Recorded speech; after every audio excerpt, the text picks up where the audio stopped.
think it is. So, and some people say to me like, so, but maybe you don't know what love is. Could be, I don't know.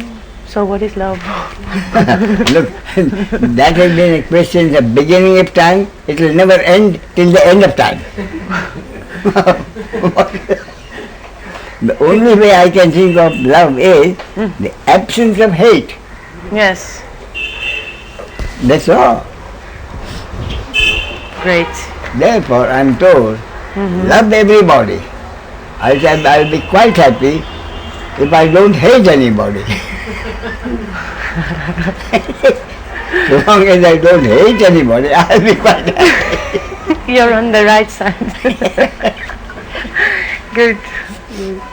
Well, that's clear. And the whole point is, how many times, so many married couples, tremendously in love. Little while later, they hate each other. Because they don't get what they want.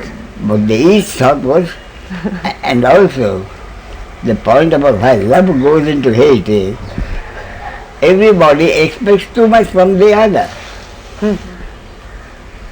Both parties expect too much from the other. You know, my wife and I have been married, you know how many years? Just 56 years. 67 years.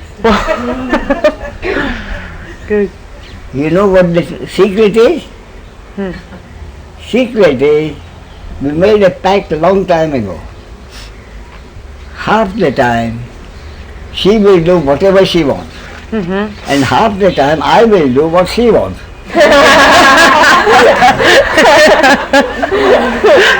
That is a joke. But what has been happening is, whenever I want to get something, I think what would Shada like? She goes to buy something, she instinctively, what would Ramesh like? Yes. So whenever I have to make a decision, I think what would Shada like? What would? Sorry? My Shada is my wife. Yes. Now we've known each other since we were children. So it was not an arranged marriage in any way. We knew each other. But still, as is usual, the parents check the horoscopes. Yes. And the one who checked the horoscope, he says, this is one of the rare matches. It won, say, 50 points or something. This is almost 45 points. You rarely come across two horoscopes who match so well. And now we find, it's true, they match so well. If I and you talk about something, and I forget something, so I said, she has also forgotten it.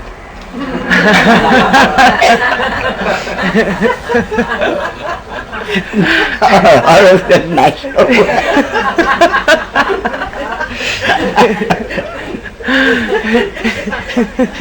But the main fact is that, honestly saying, if I do something, before I make a choice, if I think, what will my partner? That's the real key. Think of the other before you make a choice. Yes. Okay. Is that then respect? I'm sorry? Is that then respect for the other? Yes, and I think honestly, respect is the basis of love.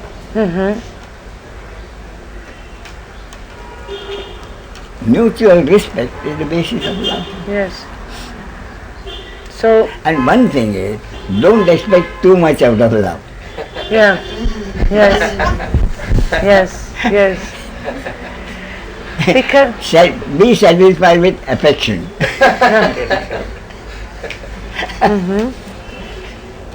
Because are there parameters or rules for respect? Yeah. I'm sorry? Are there rules or parameters for respect? For respect. For respect. Oh, respect you have. There has to be a basis for a respect. For someone who is not respectable, how can you have respect? Yes. Therefore, for me, the whole point about respect, I'm firm. I cannot demand respect. I can only command respect. I can command respect by not doing anything disrespectable. If I am satisfied that I am not doing anything disrespectable, then you deserve respect. then I deserve respect. Okay, Okay, it's good. Yes. that's all. I have another question. Please, Yes. Adlinda, isn't it? Analinda. Analinda, Yes. yes, Analinda. Analinda, of course, Analinda. Go ahead. Okay. This is something totally different, but it's Yeah. about. Well, is it important after understanding and accepting your concepts Yes. to go into some practice of meditation, or I don't know, like Spiritual practices in general.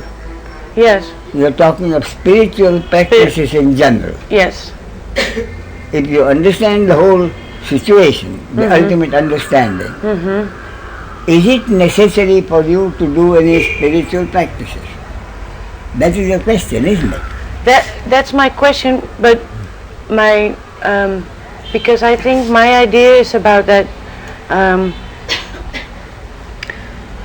You can do meditation and sit still and in one position, but I think meditation doesn't need to be in that form. I mean, you can be busy or walking or whatever. Linda, what do you think is the basic purpose of meditation?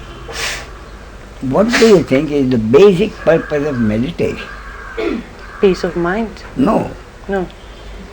Basic purpose of meditation is to prevent the mind from doing a lot of damage, thinking about all kinds of things. Meditation will keep the mind occupied. To that extent at least, the mind gets used not to roam about. The whole purpose of meditation is to stop the mind from going all over the place. Yes. That's my point. So, if you like doing meditation, do it. But about meditation again, if you force yourself to meditate, you won't be able to meditate. Therefore, any spiritual practice, the whole point is that all you have to really accept is to take it, to accept it totally. You are not the doer of your actions. The other is not the doer of his actions. The basis of my understanding, everything in the world is happening according to God's will, cosmic law. How each happening affects whom, for better or worse, is again according to God's will, cosmic law. Through which person, through which body-mind organism a happening happens, which the society may call my action or your action or Analinda's action, is again according to God's will, cosmic law. No human being truly does anything. The human being, according to my deepest understanding, is merely an instrument through which the source, energy or consciousness of God functions and brings about precisely what is supposed to happen according to the divine script. The human being is incapable of doing anything. That is a fact. Yes. But subject to that, the question arises, in that case, most important, despite total acceptance that I am not the doer, the other is not the doer, can only happen. Would you agree with that Yes. Annalinda. Yes. Why? Because I'm not the doer. If I'm not the doer, what can I do to have the total acceptance that I'm not the doer?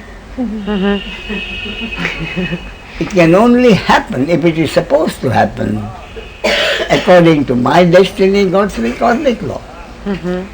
Therefore the question arises. Therefore, is it any use my doing various spiritual practices? I've been doing spiritual practices for 20 years now, but nothing's happened. Yes. So should I or should I not? Answer is very simple. In doing those spiritual practices, if you are like during those spiritual no reason why you should give them up. Yes. Why should you give up something you like to do? But if you have been forcing yourself to do them, It doesn't work. give it up. That is the simple answer. Yes. So, Good. anything you. else? No. Oh, you haven't got your notes?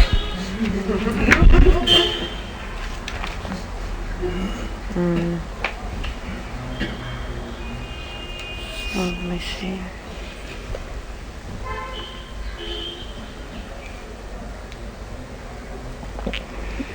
Well, for the moment, I don't have any Okay. questions.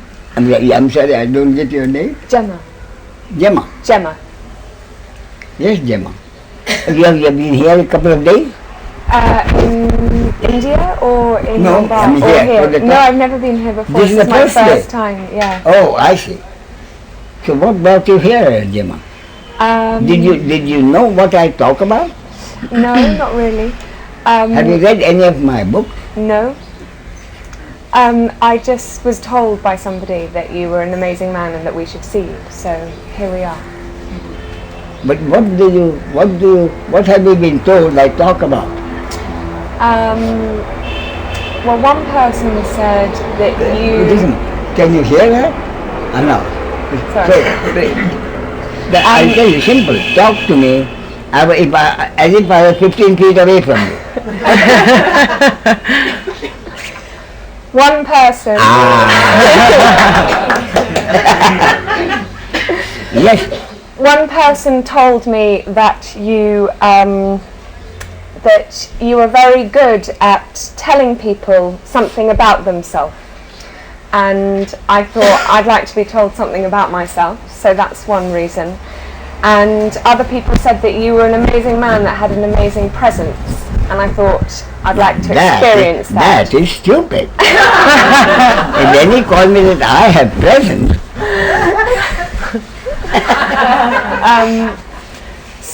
And that if we were coming to Mumbai, we should see you. I have one day in Mumbai, so I'm seeing you. oh, I see. So we must make the most of it. We must make the most of it, exactly. So, Gemma, Yes. I'll tell you what I talk about. Do you think it has anything to do with enlightenment? I don't know. We don't know. Okay. What I talk about is something which concerns every single one of us here. So, first, whom do I talk to? Who are supposed to be interested in what I talk? Someone like us, reasonably comfortable in life. Okay? What I talk will not concern someone who is below the poverty line. So I talk to someone reasonably comfortable, for which we have to be grateful to God. And two, who has the common sense to know that life means the basis of life and daily living is uncertainty. No one can know what the next moment will bring, pleasure or pain. No one can know the total amount of pleasure and pain one is supposed to experience in one's life, which according to my concept is already predetermined. That is my concept, that everything that is going to happen to any of us, anything that has already happened to any of us, anything that is going to happen to us at any time in the future has already been predetermined according to a divine script. That is my concept, which has been accepted by the highest level of physicists and mathematicians according to their calculations. For me it's a concept, but the mathematicians and they say according to our working, everything is predetermined. So for practical purposes, Gemma can take it that everything is indeed predetermined. But I mean, I get my knickers in such a twist about making decisions. Yeah. And whether something's right or wrong, and if I choose this or that, career, boyfriends, husband, sorry, not plural. So for doing that, isn't this an enormous support, enormous relief? Yeah. Isn't it an enormous relief? Enormous relief in this sense that you may decide one thing, what you get may not be what you like, but you cannot make a mistake. Because if you have made a mistake, you are supposed to make a mistake. Therefore, with this acceptance, for me it has been a lot of peace. And is that how you lose fear? That is how you lose fear, yeah. And the understanding, I have not made a mistake. If according to the results I made a mistake, then I was supposed to make a mistake. Any amount of advice or consideration would not have enabled you to make any decision other than what you did. See what I mean? That's lovely. Therefore, you do make a decision, considering the circumstances, in any situation, and you do whatever you feel like doing. And that is what is called free will. See what I mean? Therefore, does the human being have free will? Books have been written on it. Yes or no? Yes. So what I have done is a little book. Does the human being have free will? And right on the cover, I have said in bracket, the answer will surprise you. Okay. The answer is that? Mm-hmm. The answer will surprise you. Because I've lived my life on the premise that it's my job to try and discern what God's will is for me and to follow that. No, that is stupid. I'm sorry. Okay. For one reason, Gemma, you can never know God's will. Before doing something, you can never know God's will. After you have done it, that is God's will. What about intuition then? Now, intuition, I'll tell you a joke. A young lady was walking along the pavement. Suddenly a voice said, "Stop!" And she stopped. And the next moment, a huge rock fell from the top. Some building was being repaired, a huge rock fell there. If she had stepped, she would have been dead. So she was impressed. Then she went a little further. At the end of the pavement, she wanted to cross the road. So she waited until the light said walk. The light said walk. But again the voice said stop. So she stopped. And the drunken driver came rushing along, and if she had stepped forward, even though the instructions were walk, she would have been dead. She was really stunned and impressed. So she said, "Who are you?" And the voice said, "I'm your guardian angel." So she said, "Oh, you're my guardian angel, are you? What the hell were you doing when I got married?"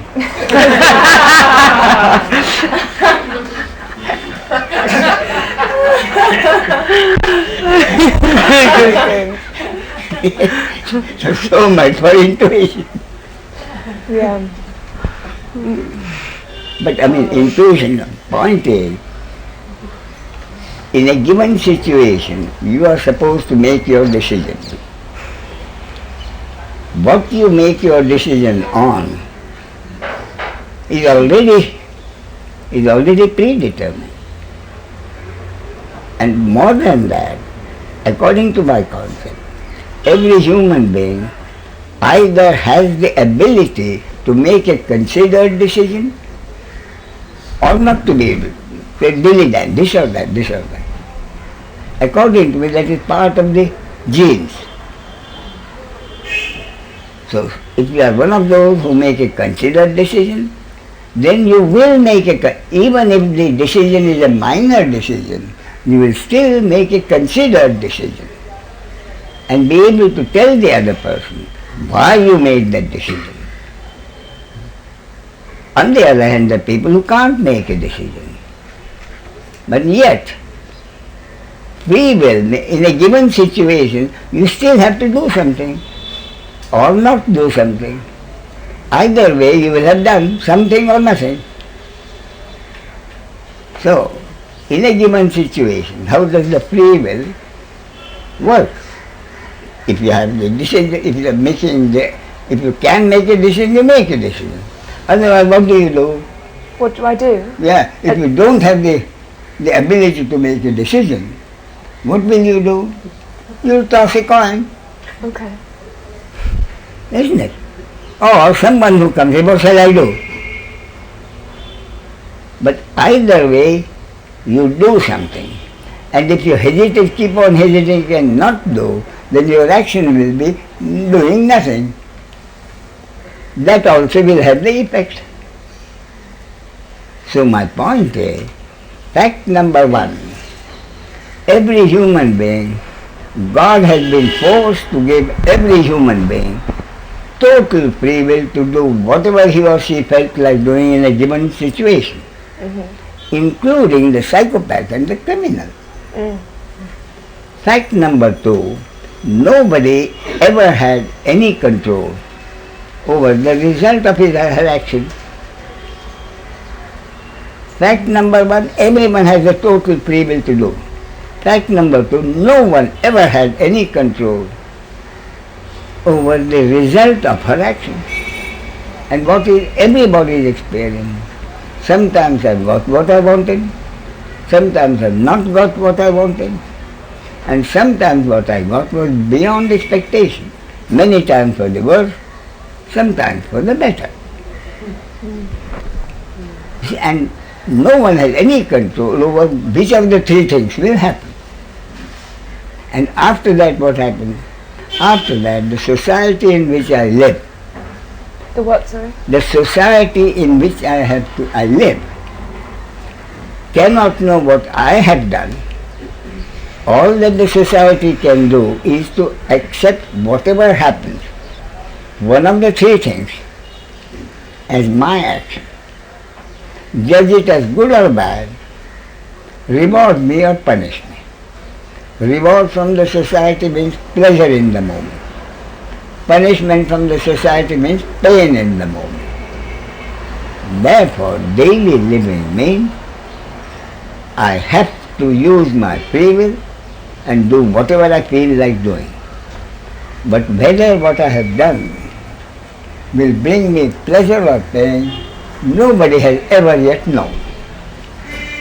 But if you constantly make destructive choices, to do things that aren't good for you or nurturing, then that's going to have a particular result. And if you make choices that are good for you and nurturing, that is going to have a particular result. Which or may not. Now, my point is this. A psychopath may decide to murder someone, but many times what he wanted may not happen.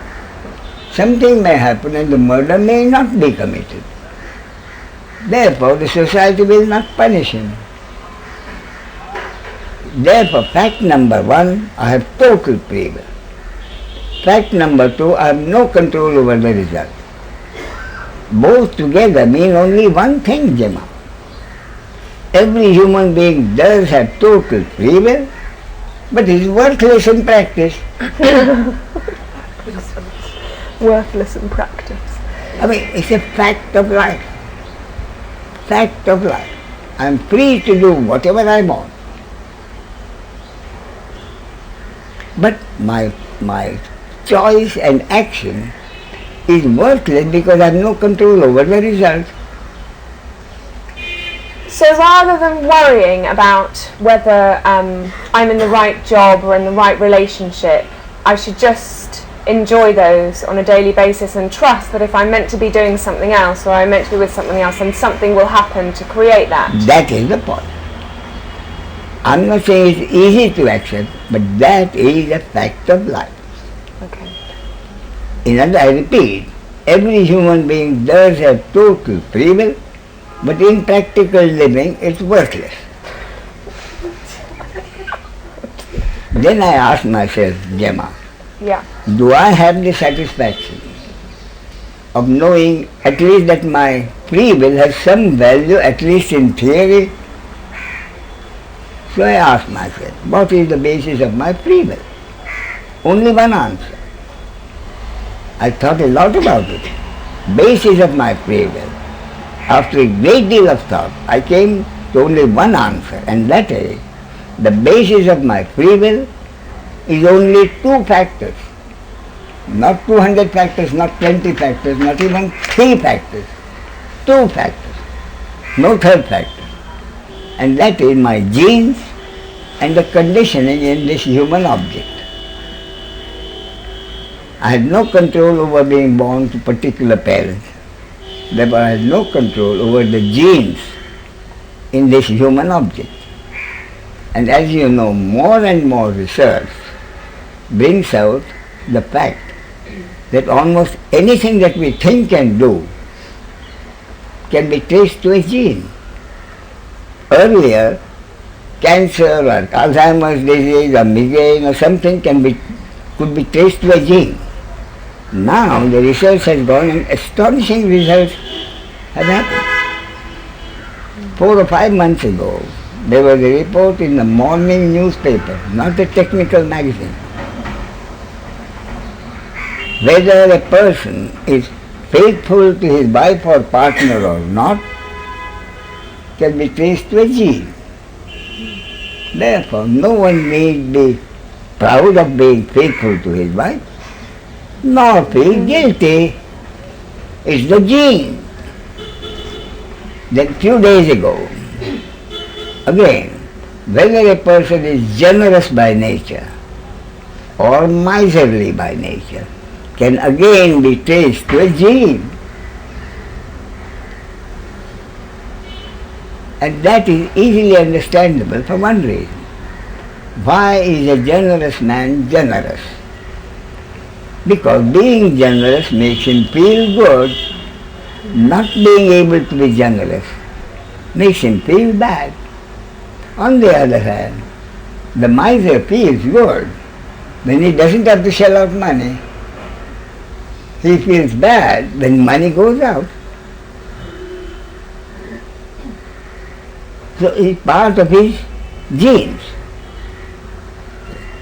And only 2 days ago, 3 days ago, whether your child is going to be a bully in school or a victim, again genes. So my point is, the genes is a more powerful factor than we imagine. The other factor is conditioning. Just as I had no control over being born to particular parents, and therefore no control over the genes in this human object, I had no control over being born to particular parents in a particular social strata, upper class, upper middle class, lower middle class or low class, in which environment this body-mind organism has received a bombardment of conditioning. Conditioning at home, the way my parents and other near relatives behave, conditioning in that relevant society, how people in that society behave, conditioning in a school and college in that relevant society, environment, conditioning in church or temple, a bombardment of conditioning. This is good, that is bad, you must do this, you must never do that. This is socially acceptable, that is socially not acceptable. This is a sin and God will punish it. So my point is, even in theory, whatever I have been doing all my life, whatever I have just done, is based only on two factors, over neither of which have I had any control. Therefore, my free will is worthless both in theory and in practice. But coming to know that I have my theory, even in theory my free will gave me a mind-boggling, important conclusion. If whatever I do is based on two factors over which I had no control, who did have control? Who did have control on the genes and conditioning in this human body-mind organism? God did. God infused these two conditions in this body-mind object, according to which actions have been taking place. If that is so, whatever I have been doing all my life is precisely what God expected me to do. Isn't that right? More accurately, whatever I have been doing as my actions have really been God's doing through whatever He wanted to do, according to His will or cosmic law, through this body-mind organism. Therefore, the mind-boggling conclusion I came to, and astonishingly relieving is, I cannot commit a sin. If whatever I do is precisely what God made happen through this body-mind organism, I cannot commit a sin. But I still have to accept the consequences of my action according to this judgment of the society. Therefore, when I make my judgment, when I decide what to do, I don't have to fear God. I don't have to fear my conscience. I'll be doing exactly what God expects me to do. But I still have to think, what will the society do? Therefore, whenever I do anything, I have to think of the society. But I don't have to worry about committing a sin. So is it God's intention that really evil people, sort of people like Hitler or people that have caused enormous destruction, that is what they would do in their lives? Now, why is that? Because my concept about that is very clear. The one source,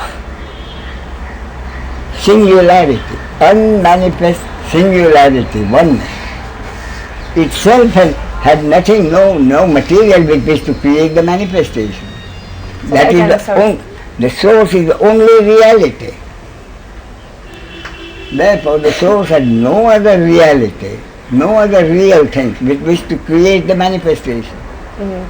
Therefore, the unmanifest singularity, oneness, had to become the duality in manifestation and its functioning that we call life, beginning with male and female.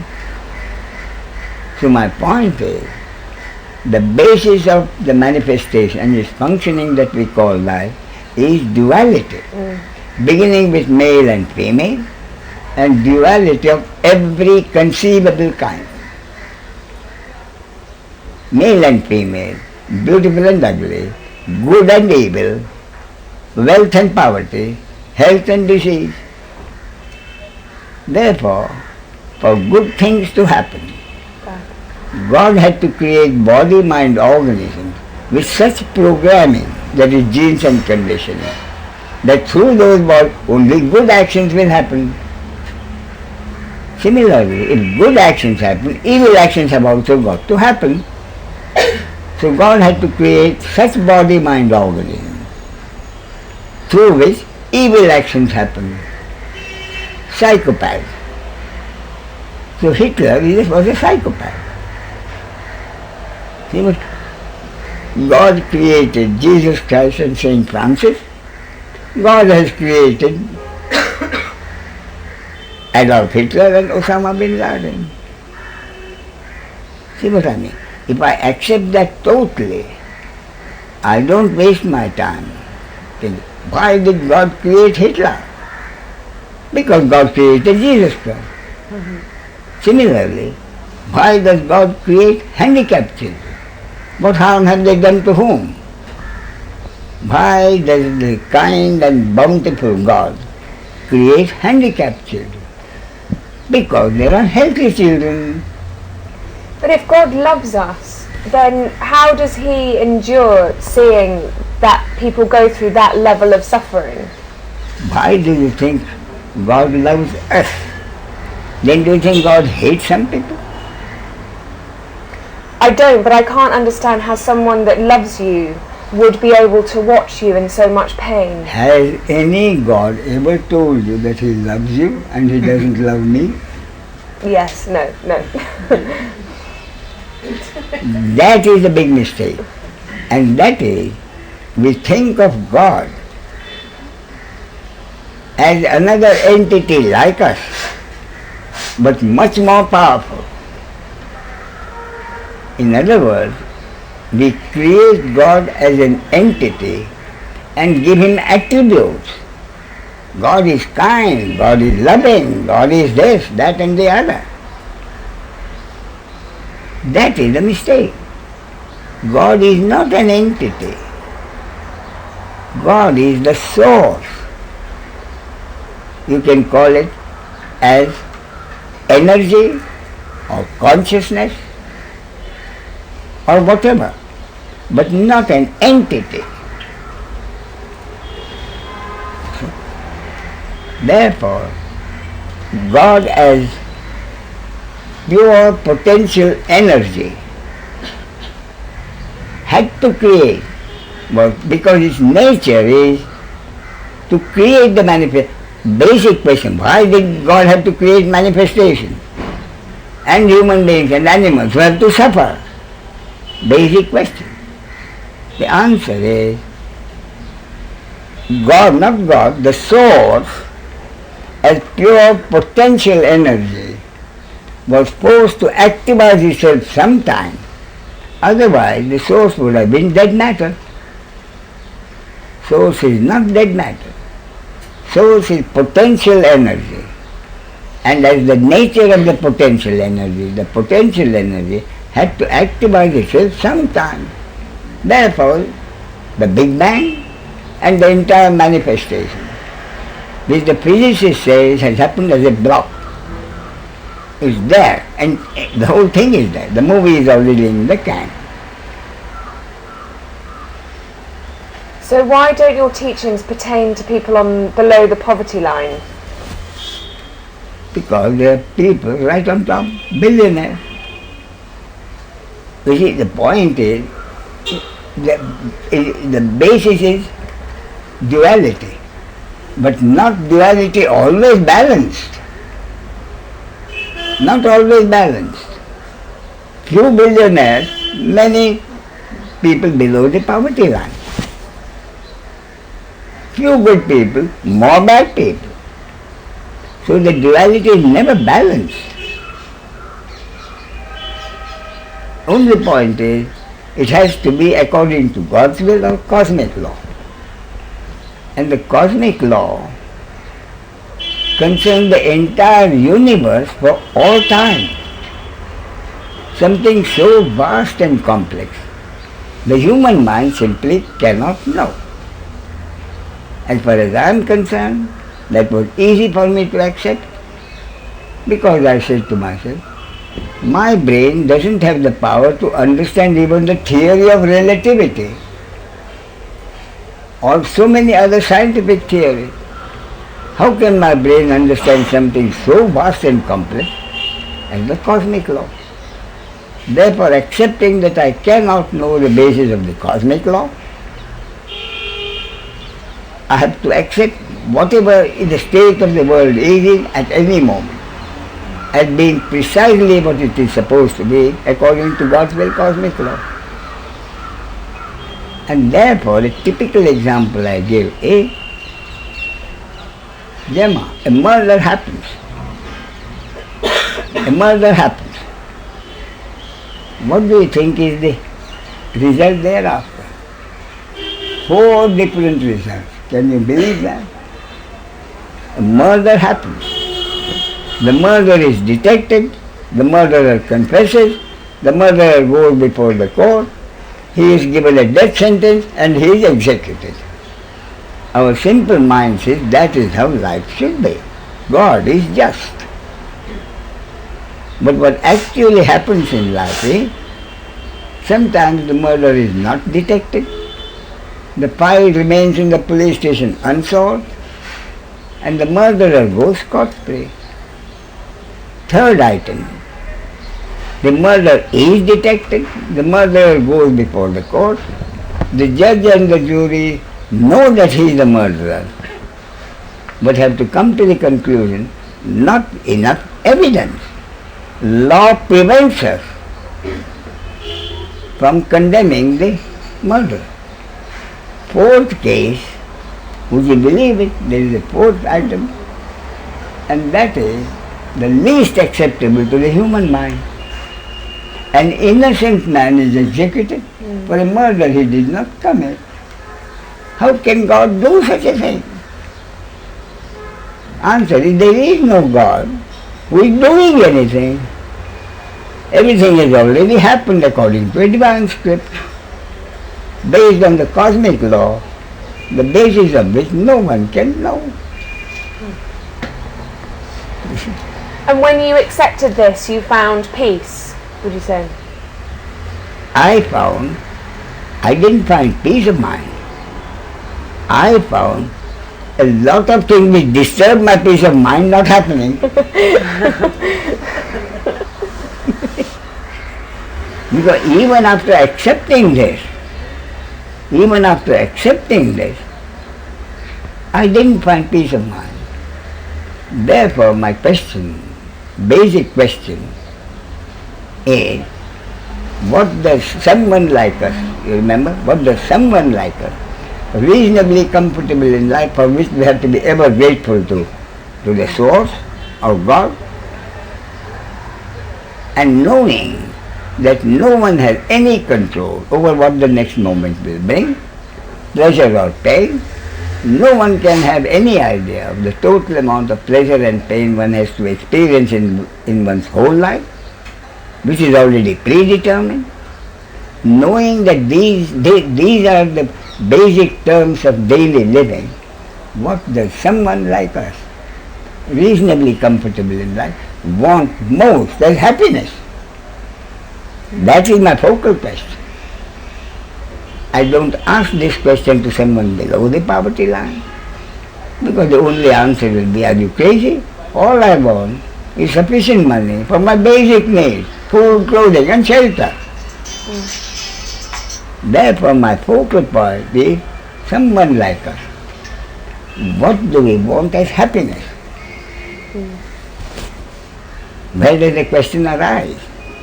Question arises because, as we said, I have the common sense to accept the way it is, and at the moment I am enjoying pleasure, or I am experiencing pain. I have accepted the pain and I have accepted the pleasure. I have accepted that. Pleasure may be a lot or less, pain may be a certain extent. But what do I find in life? I have accepted that, conditions of life. But what is everybody's experience, Gemma? I am enjoying some pleasure at the moment, but something happens which has the power to shatter my pleasure of the moment. Or something has the power to make my pain much more intense. That is my problem. That is the suffering I don't want. So ultimately what I mean is the only pleasure we can dare hope to have is to be allowed to enjoy our pleasure in peace and suffer our pain in peace. That is all you can expect. Otherwise, pleasure and pain has already been predetermined. See what I mean? The next question I thought for myself is, what is it that has the power to shatter my pleasure of the moment and intensify my pain of the moment? See? And I came to think, oh, the simple, fairly simple. At any time, if a memory arises over which I have no control, of something I have done to my parent, which turned out to hurt him so much that he has never forgiven me. I certainly didn't mean to hurt him. A result of my action, not in my control. So the memory of something I have done to hurt someone close to me, my parent or a great friend, a memory of that, whether the action happened, incident happened last week or 10 years ago, a memory of that has the power to shatter my pleasure and intensify my pain. Or the memory of something someone the other has done to me. I thought he was a friend of mine. I relied on him totally. And he let me down so badly that I've never forgiven him. Either incident has the power to shatter my pleasure and intensify my pain. That is what I don't want. So what is the happiness I really want? Frankly, all I want is to be allowed to enjoy my pleasure in peace and suffer my pain in peace. Frankly, that is all the happiness we can want.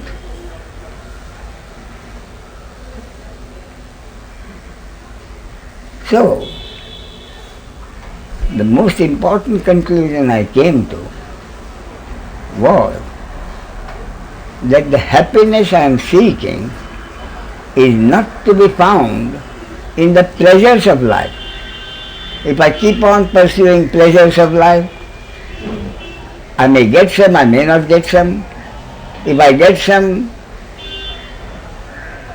then I want to pursue for more pleasures. If I don't get them, I am frustrated. Therefore, it's only someone like us for whom we have to be grateful to God. Another main reason why we have to be grateful to God is someone like us realizes deeply. I know what pleasure is. I've enjoyed pleasures. Of course there are pleasures which I have not enjoyed, but even if I did enjoy them, it will still be pleasure. And my deepest experience is, while I know what pleasure is, I'm still looking for a deeper happiness. A deeper happiness which will enable me to enjoy my pleasure in peace, suffer my pain in peace. That is the most important conclusion, which leads to another important conclusion. And that is, the happiness I am seeking is not to be found in the flow of life. Flow of life can only mean pleasure or pain. Therefore, my happiness lies in my attitude to life. Most important conclusion. And what is my attitude to life? Think all you want. I did. Ultimately, I came to the conclusion. My attitude to life, such a big phrase, ultimately only means my attitude to life means my relationship with the other. From morning till night. What is daily living? My relationship with the other. The other may be again my parent or wife or son or a close relative or a neighbor or someone connected with my business or occupation or a total stranger. Who the other is going to be, no one knows. And yet, my happiness depends on my relationship with the other, whoever the other is, close relative or a total stranger. Next question was simple. What has been my attitude towards the other all my life, which has not brought me the happiness? See what I mean? Gemma, what do you think the basis of your relationship with the other, whoever the other is? Think all you want. Remember what was your relationship with your brothers and sisters, if you had any, when you were tiny tots. Same relationship, which is that of rivalry. Yeah. Can say that. Therefore, in psychology, subject of psychology, they have a technical name, sibling rivalry. Rivalry even among brothers and sisters, among as kids. Rivalry. Therefore, the answer I came to is, I don't have the happiness I'm seeking because my relationship with the other is based on rivalry. And frankly, I could not imagine any relationship other than this as the basis of daily living. Therefore, at that point, I made a firm decision. Seeking happiness in this life is futile. Every human being is destined to be unhappy. And that's the conclusion I came to. I just couldn't see the way. And I stopped thinking about it. I surrendered my intellect and literally stopped thinking about it. If the thought came, I pushed it out. And again, by God's grace, I got the answer from outside. From outside means from God's, or the source. And the answer that came to me was that the human being can be happy. In fact, it is his birthright to be happy. And what is more, that is the basis of every religion. But everybody has not only forgotten it, rejected it. The answer lies in the basis of every religion, which every religion in practicality has rejected it. That is the answer I got. God was not going to spoon feed me. So I had to find out. God tells me there is a basis of every religion. And I have already decided there cannot be a basis of every religion, because otherwise they wouldn't have had religious wars for thousands of years. Not only religious wars between one religion and another, but one section of a religion against another section of the same religion. But now I am told there is a basis, same basis for every religion. And then I happened to come, although I was not a scholar of the Bible, again I happened to come across the four most beautiful words in the Bible: Thy will be done. Thy will be done. Meaning nothing can happen unless it is God's will. Which means whatever position of the world is in at any moment is precisely the way it is supposed to be at any time 2000 years ago, at any time 2000 years from now. Whatever position the world was in, however horrible, that is precisely the way it is supposed to be, according to God's will. I added cosmic law. So is there this evolution we have to go through? Does it have any meaning? Evolution is part of the mechanism of life happening. But the whole point is, the whole life already movie is in the can, including the mechanism of evolution. Yes. You see? Yeah. I understood that Christian. One moment.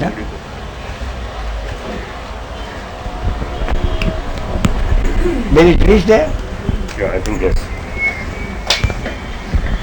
No, sit down. It's all right. Thank you. Yes, sir. Your name is? James, James.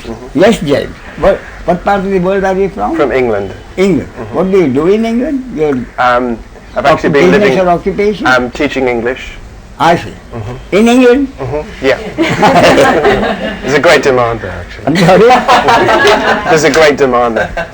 I didn't get There's that. a great demand there. Oh, really? English in England? Yes, I suppose so. So many foreigners come to England now. Yes, okay, go ahead. My understanding of the Christian concept of thy will be done Yes. is like an entreaty to God. Don't allow my will to be done because it's going to deviate from yours. I want thy will to be done in place of my will. But from what I've understood of your teachings, it is only ever God's will. So the idea that we're entreating God for his will to be done or her will to be done is redundant. No, my point is, thy will be done. In other words, the entire, according to the physicist, when the Big Bang happened, the entire manifestation was there as a block. In other words, the movie of life is already in the can. It doesn't happen frame by frame. We witness it from frame by frame, but the movie is already in the can. Nothing can change. Therefore, at any point, whatever the world is in is exactly the way it is supposed to be. And that is the basis of every religion. The Bible says nothing can be other than God's will at any time. Islam, I am told, says the very same thing. Incidentally, I am told, Islam, the literal meaning of the word Islam, Submission. means surrender. I am told the literal meaning of the word Islam is surrender. And then I ask myself, what the hell does the human body, mind, organism have to surrender to God? The human baby is born without anything, the human being dies without anything. What can the human being have to surrender to God other than his sense of personal doership? Therefore, the only thing the human being can surrender is his sense of personal doership. Just as I have surrendered my intellect, I can't do any more. So Islam says the same thing, and the Hindu religion says the same thing in a more powerful way. Bible says, thy will be done. The Hindu religion says, thou art the doer, thou art the experiencer. You are the only reality. This is only a three-dimensional object. Thou art the doer, thou art the experiencer. Thou art the speaker, thou art the listener. Meaning, it looks as if Ramesh speaks and Gemma listens. Or Annalinda speaks, Ramesh listens. It looks like it. But none of the three of us would be able to do anything if all three of us were in deep sleep or unconscious under sedation. Therefore, who does anything? Consciousness does. The speaking through one body-mind instrument, listening through another. Speaking through one body-mind instrument, listening through another. And that is what led me to my first total basic concept, which is, for me, that is enlightenment. I had two questions which nobody could answer. What specifically is enlightenment? More than that, what will enlightenment do for me for the rest of my life as happiness that I didn't have before? No one could answer it. So this I said, this concept, what is the concept? Everything in the world is a happening according to God's will, cosmic law, through which body, mind, organism the happening happens, which the society calls my action or your action. And how each happening affects whom, for better or worse, is again according to God's will, cosmic law. I may do something with the idea of helping someone, but the result may harm him because I have no control over the result of my action.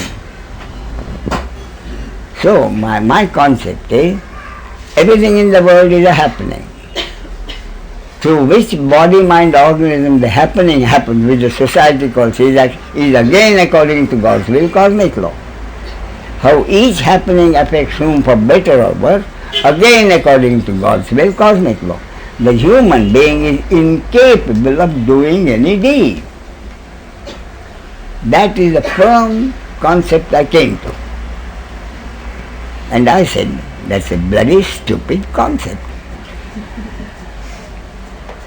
Therefore, I decided not to give this concept to anybody, but to pursue that concept for myself, from my own experience, and see what it leads me to. And what it led me to is the only happiness a human being can really have. With the total acceptance, I am not the doer, nor is the other the doer. When I truly accepted it, what happened was, immediately the load of guilt and shame for my actions which had hurt others, the load of pride for my successful charitable actions, and the bigger load of hatred for others for hurting me, the entire load disappeared. So the entire load of suffering disappeared. The entire load of suffering, hatred for myself for what my actions have done, hatred for the others for what they have done, the entire load disappeared. And once that load of suffering disappeared, although I knew it, I was astonished. I didn't have to do anything for my happiness. I couldn't in any because I'm not the doer. So the moment that load of hatred disappeared, I had peace of mind. I don't have to hate myself for anything. I don't have to hate the other for anything. That is the basis of the happiness which I call peace of mind. Later on, I came to know that the great Buddha had the same. The great Buddha had the same concept, exactly the same, in his own words. And the Buddha had given the answers to my two questions. Buddha's concept in his own words was, events happen, deeds are done, consequences happen, but there is no individual doer of any action. That is enlightenment. Then he gave me the answer of the other one. What will enlightenment do for me for the rest of my life that I didn't have before? Again Buddha's answer is straight. Enlightenment means the end of suffering. He doesn't say enlightenment is bliss. Enlightenment means the end of suffering. And what the suffering was, I knew. The suffering was clearly the load of hatred for myself for my action, load of hatred for others for their action. That suffering disappears, and that suffering disappearing is what I get out of enlightenment, which I call peace of mind. Then I wasn't satisfied with it. I didn't want to leave any loose ends. And therefore I find, I've yet to find a question which I was not able to answer. I'm able to answer every question. Why? Because I've asked that question to myself and got an answer. Therefore I said, I am peace of mind. What do I mean by peace of mind? If somebody says, how will I know that I have peace of mind? It is not an easy question. So finally I decided, peace of mind can only mean I'm never uncomfortable with myself and I'm never uncomfortable with the other. Daily living means relationship between me and the other. And that relationship has become totally harmonious. I'm never uncomfortable with myself, I'm never uncomfortable with the other. And that is all you will get through enlightenment. Bliss and all that is absolute rubbish, nonsense. How do you get rid of the rivalry? How did you get rid of the rivalry? With the total acceptance of my concept. I am incapable of hurting anyone. The other is incapable of hurting me. Therefore, whatever happens is happening according to God's will, cosmic law. Therefore, there is no question of rivalry, because whatever they are fighting over has already been decided on by God's will, cosmic law. So if you get rid of all this hatred and suffering and you get peace of mind, is it possible to heal yourself, your physical body, if you have like illness, weakness? No, Of therefore, pain and pleasure, moment to moment, is beyond our control. We have to accept that. Yes. Only thing is, the pain is not intensified, the pleasure of the moment is not shattered. Pleasure and pain of the moment, not in my control. But there are people with cancer, and they can heal their cancer. They can get rid of it. So, only those cancer patients whose destiny it is according to God's will, cosmic law, who will get rid of the cancer. Nobody else. One moment, huh?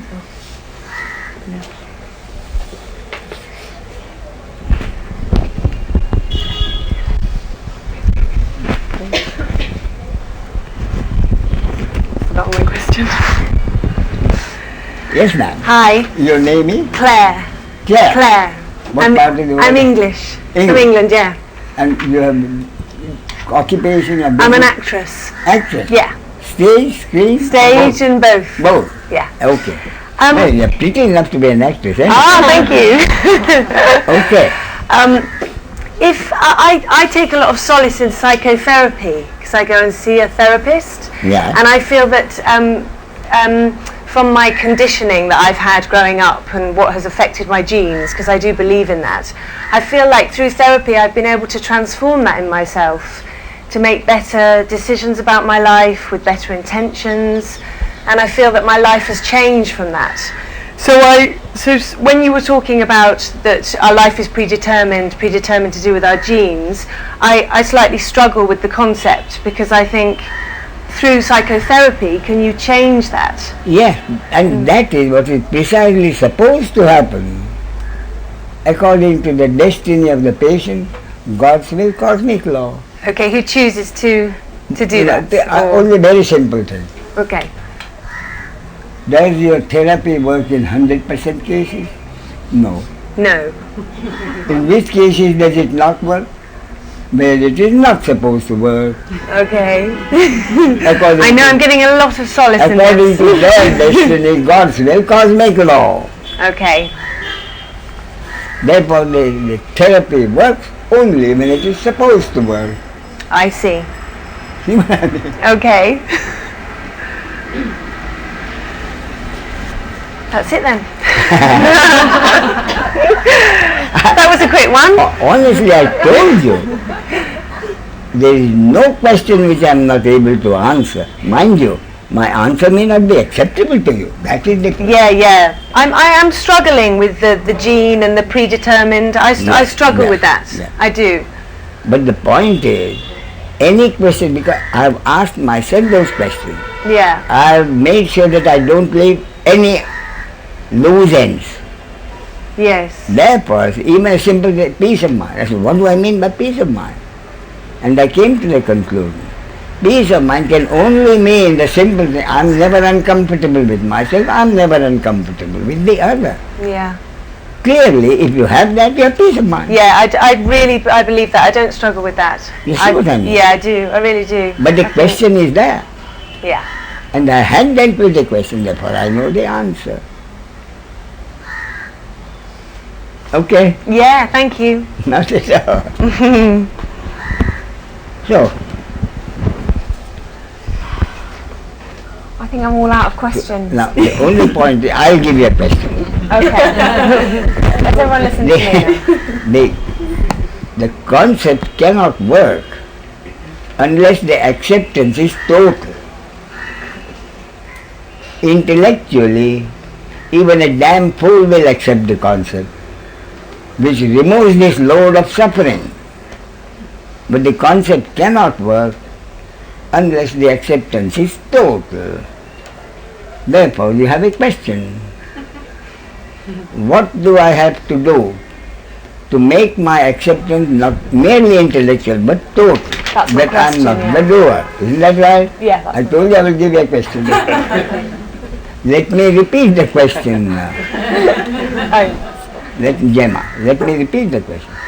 What do I have to do in order to have the total acceptance that I am not the doer? Isn't that right? If you are not the doer, what the hell can you do, Gemma? Therefore, the only answer is nothing. Great.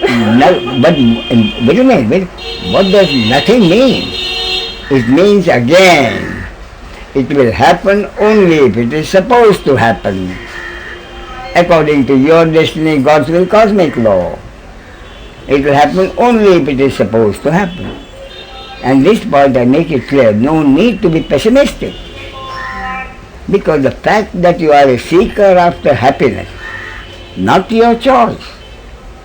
It was your destiny, God's will, cosmic law, that you are seeking happiness.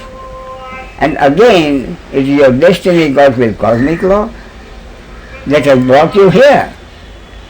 You have listened to my concept. That is God's will, your destiny. So if God has brought you so far, why should you believe He'll just drop you now? Take it that He'll take you as far as you're supposed to go. Therefore, don't consider your glass as half empty. Consider it as half full and continue to enjoy it. And it's not my failure if I don't reach enlightenment. That is the point. Great. You cannot make a mistake. Hooray. You cannot commit a sin. Therefore, frankly, the ultimate understanding is nobody lives his life. Everybody's life is being lived by God according to a cosmic law. We can only witness whatever is happening without condemning anybody for anything. Neither myself nor you, which means peace of mind. Yes. Look, will you come here?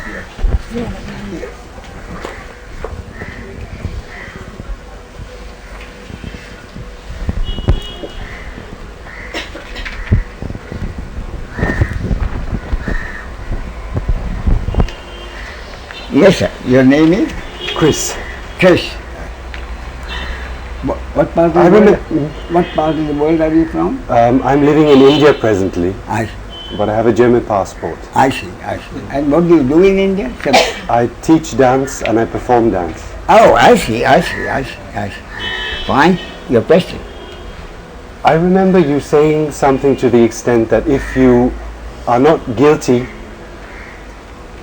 and you don't feel ashamed of what you have done, if you can't hate the other for what he's doing to you, you are can't free. hate yourself either. You can't hate yourself either, and you are therefore free to love your God. That's exactly what I said, yeah. If you can't commit a sin, you don't have to fear God of punishing you. If you don't have to fear God, if I don't have to fear God, nothing stops me from loving God as my creator.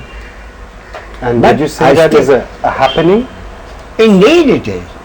But I still have to fear the society in which I live.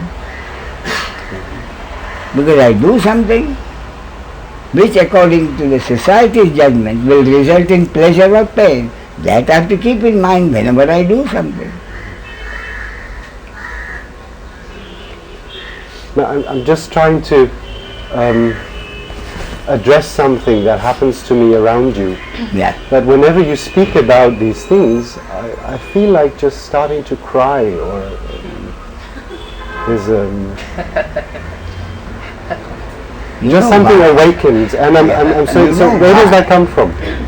I'll tell you, because I'm not just telling you, it is happening. I'm not talking to you. God is talking to you through this body-mind instrument. Therefore, what I talk to you has that much strength. I'm not giving you, apparently I'm giving you my concept, but what I'm telling you is God's own truth. But I don't dare say it. For me it's a concept. Therefore the fact is, I'm not talking to you. God is talking through me to you. So those feelings are happening through body-mind organism conditioning, that is Chris in this sense? Yes, therefore it is Chris's destiny, God's will, cosmic law. Chris is only a three-dimensional object through which whatever is happening according to the destiny of that object. God's will, cosmic law. Is that would you say that is the outcome of the insight or realization that nobody is a doer? That's it. Nobody is a doer. And that's why I honestly don't think I'm talking to you. And I'll give you a very simple, scientific, positive proof. I speak every morning for 2 hours. I do most of the talking. Again, can you tell me, how could a 90-year-old man keep talking for 2 hours a day in the morning, and yesterday I talked for 2 hours in the evening for 39 people? Would it ever be possible for a 90-year-old man to do this? No. It is happening. It is happening. And by the same token, if I feel that the understanding is going straight to the heart, makes me happy, but not proud. If it doesn't reach your heart, I feel sorry for you, but not disappointed. It's just a happening. Okay, Chris? Yes, thank you.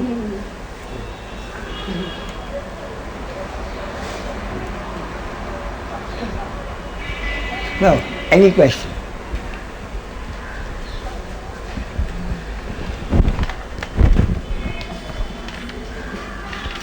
No more questions?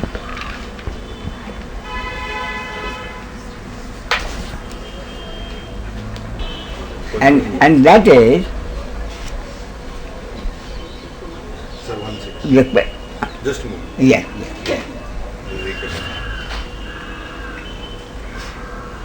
We came to the conclusion that there is nothing you could do. It will happen only if it is supposed to happen.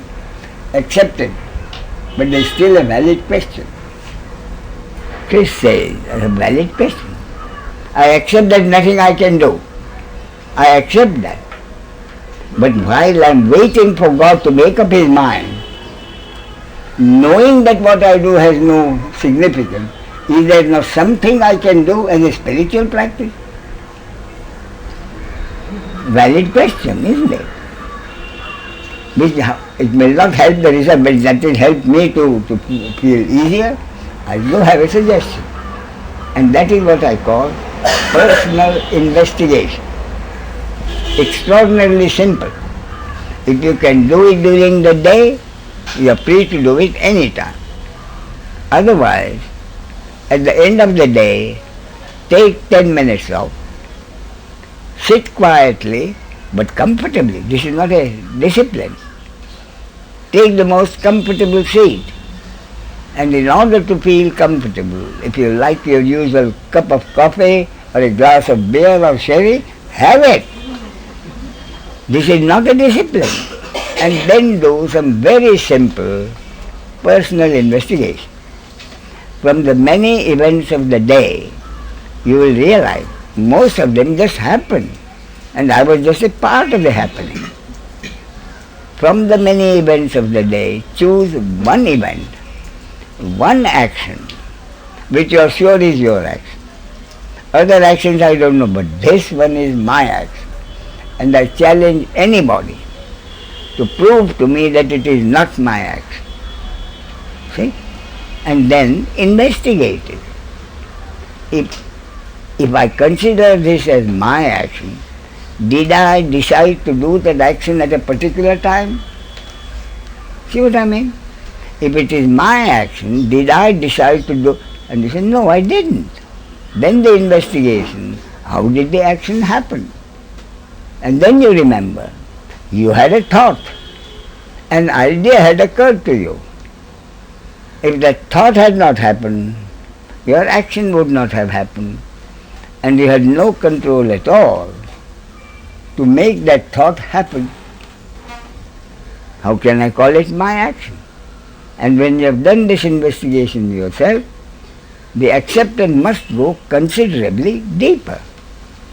Then you take another action and another, and I assure you, every single time, without exception, 100% result, you will keep on saying, not my action, not my action. And each time it will go deeper and deeper and deeper. If I had not happened to be at a certain place and time, and happened to see something, my action would not have happened. And I had no control over being at a particular place at a particular time, and more important, for something to happen, which I happened to see, or hear, or smell, or taste, or touch. My action would not have happened.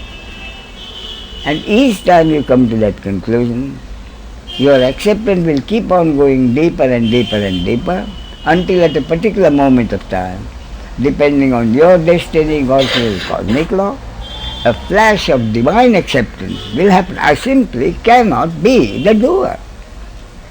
And when that flash of acceptance happens, no more doubt can remain. And incidentally, that flash need not happen. It would happen any time, anywhere. The scientist Niels Bohr, now this applies not just to spiritual part, this I can apply anywhere. The other day there was a report of the physicist Niels Bohr. He had been working on a problem for a long time. He was to speak on it at a general meeting, and it was bothering. He just couldn't come to a conclusion. But it was still in his head. And then he said, conference was in Paris. So he said, his words, when I was crossing a busy street in Paris in the evening, on my way to a dinner, the answer suddenly came to me in a flash. The answer came to me in a flash. And then I went to the hotel, had my dinner, came back. It was a good 2 hours. But at no time did I feel that the flash of answer had disappeared. It cannot disappear. So after an interval of 2 hours, I wrote out the answer, which took me half an hour. The flash that happened, it took the scientist half an hour to write down the answer. Therefore, the flash can happen any time, not only in any situation. Similarly, Albert Einstein, the physicist, theory of relativity, the equation E is equal to mc square. Einstein, with great humility, he confessed, I didn't discover the equation. The equation came to me from outside. Outside can only mean the source of God. Therefore, for Einstein, the equation had to come. For Niels Bohr, when he was crossing the busy street, so it can happen anytime.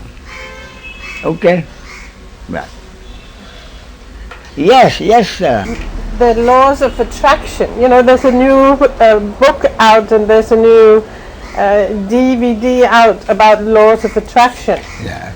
And you know, the authors behind that, they say whatever, because your energy and you attract things to you with thoughts. Yeah. So now as you were talking, I was reminded of that. Yeah. It's like, as you were saying before, you were thinking, you gave up, and your mind was empty. Yes. And then with the mind being empty, It was able to receive. You were able to receive. So it's like if you can get your mind into, or if your mind suddenly becomes empty, it's able to receive whatever Comes knowledge. from the source. Yes. Absolutely. Yeah. But if you are busy pursuing the same thing, and your mind is busy, Yeah. the mind is not in a position to receive anything from the source. No. So, because this is what they're saying in this, they're saying, try to be positive and thankful, because then you're in more receiving mode than if you. That is correct. If you're negative and if you keep thinking about the things that you don't want. If you keep thinking about what you don't want, this is exactly the things that you attract to you. Yeah, whether you want something or you don't want something, if your brain is busy with what you want and you don't want, your brain cannot receive anything. Therefore, the mind has to be empty and receptive to any suggestion from the source. Yeah. Okay? That was the only thing. Right. Yes, sir. Ramesh, does total acceptance of what you're speaking about always happen in a flash, or is it something that can happen over time? Yes. Now, see, suppose you don't know how many steps you're climbing. You keep on climbing. You don't know how many steps. Supposing there were 31 steps. Then 30 to 31 is always sudden. But you have to climb the 30 steps. 30 to 31 is always sudden. Therefore, the accept is a flash in the sense that it is sudden. In the sense that what? It is sudden. But there's another interesting point there. The Zen master, Hui Neng, he said, awakening is always sudden. Deliverance may be gradual. Flash is sudden. You know you are not the doer. But for that total acceptance to work in daily living may take time. Therefore, this Zen awakening is always sudden. But the deliverance, when the concept works in actual daily living, may be gradual. Okay. And the exact term I'll tell you. What it means is, you are learning car driving. You are not a driver. So you take lessons. Finally, you have to go for a test. You appear for the test and you pass the test. Then you get a driver's license. Driver's license is sudden. 10 minutes earlier you had no driver's license. Now you have the driver's license. But because you have the driver's license, you wouldn't dare to take your car and go in a rush hour, in a rush. But someday when you do travel half an hour in the rush, then you realize, now I've just done half an hour's driving in rush. That is deliverance. Getting your license is awakening. Knowing that you can drive in a rush without any problem is deliverance. Again my concept.